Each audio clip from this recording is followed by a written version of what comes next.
And welcome back to Capitol View. I'm David Goins. In case you haven't noticed at this point, the Arkansas Senate and governor's race getting a lot of attention nationally.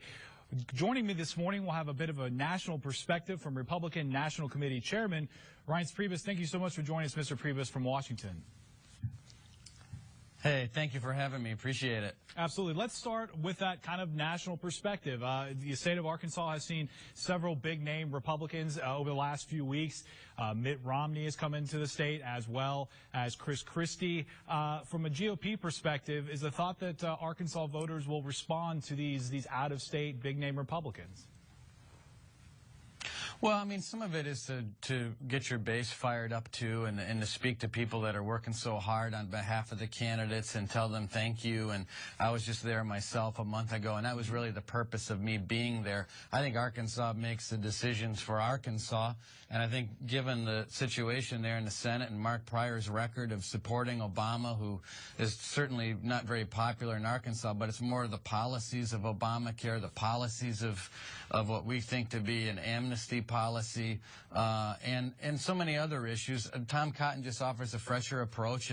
But to your question, that's not national folks saying here's what you should do. It's their choice, but clearly it's important to the direction of our country that we have Tom Cotton get elected there so that we can kind of get this country back on track. Let's talk a little bit about that U.S. Senate race with Tom Cotton and Mark Pryor. I know a majority of the emphasis from the Cotton campaign has been on Pryor's connection to the president and his support of the Affordable Care Act, but we've seen some of that perhaps ferocity towards the Affordable Care Act. I don't want to say wane, but maybe not be as as intense over the last couple months. What other issues do you see as being key in this race, or is it simply the Affordable Care Act will be enough for Tom Cotton to perhaps unseat Mark Pryor? No, it's just, obviously it's just one issue, but I mean, you look at Tom Cotton's record in the House. I mean, the House passed over 350 jobs bills that are sitting on the Senate side of the aisle. And many of those bills, just to make sure we're clear, a lot of those bills were actually written by and drafted by Democrats. Most of those bills were passed by a bipartisan vote. And most of those votes were by a 2/3 majority in the House. Tom Cotton got the job done in the House. Those bills sat on Harry Reid's desk for the entire cycle. Where was Mark Pryor? Where was he publicly calling on Harry Reid to do something different? If Mark Pryor is such an independent voice, then where is he? All right, let's talk real quick about Tom Cotton's record in the House. We can both agree it's short. He's just elected in 2012, and obviously some votes against the Farm Bill, against funding for Arkansas Children's Hospital when it was at its critical juncture, when the funding was attached to it. I know his campaign has talked about other votes that he said would fund that type of research. Those are votes that are probably something he has to answer for at this point, correct?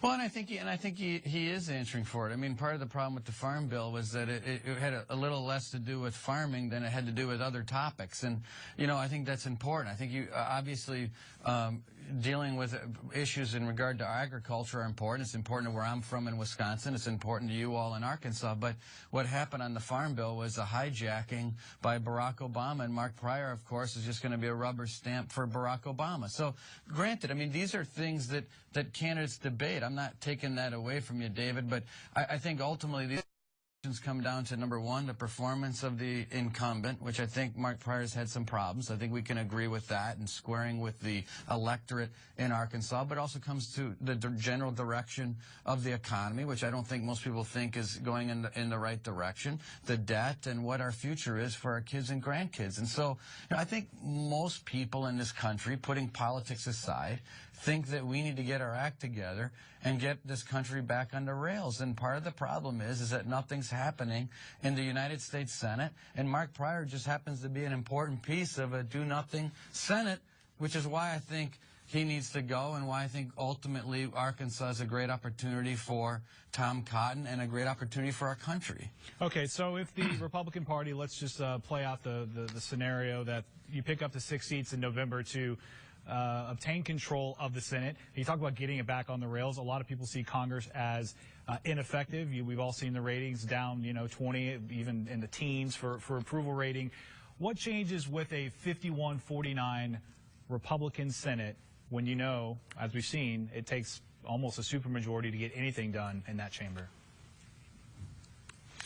Well, clearly it doesn't solve everything, but I think what it does do is it allows you to pass those 350 bills, or at least some of them. Obviously, there are cloture issues with some types of bills, as you know, but many of those bills, 100, 150 of those bills we put on the president's desk, and I think he's going to have to, by sheer pressure, sign some of them, which will help. Like Keystone Pipeline, I think, helps when it comes to jobs. I think when it comes to issues of health care, when it comes to education, I think you can box the president in on some issues, because a lot of those things that are sitting on the Senate side of the aisle are things that both Republicans and Democrats agree with. So I understand the premise of your point, and I think part of that is true.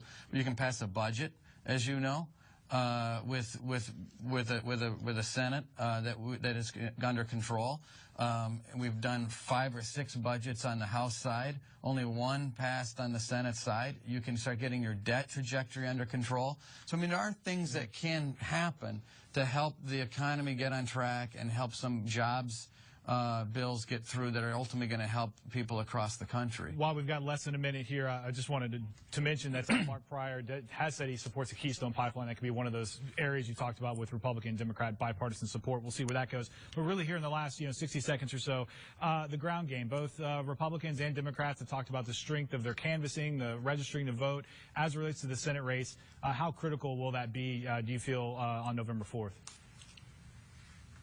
Well, I think it's to me, it's everything. I mean, I think the ground game, the execution of identifying voters and getting them to the polls, albeit through technology and sheer hard work, is something that I think both parties have gotten very sophisticated at. But, it's no different than what Abraham Lincoln said many years ago. He said, find every Whig and get them to the polls. Now, that's basic stuff, but that's what parties do. We just happen to have a whole lot of more sophisticated ways of getting that done, and that's the same thing that you're going to see in Arkansas. Okay, we'll watch it closely over these last 6 weeks. RNC Chairman Reince Priebus, thanks so much for joining us this morning from Washington. Enjoy the rest of your weekend. Hey, you too. Thank you. Absolutely.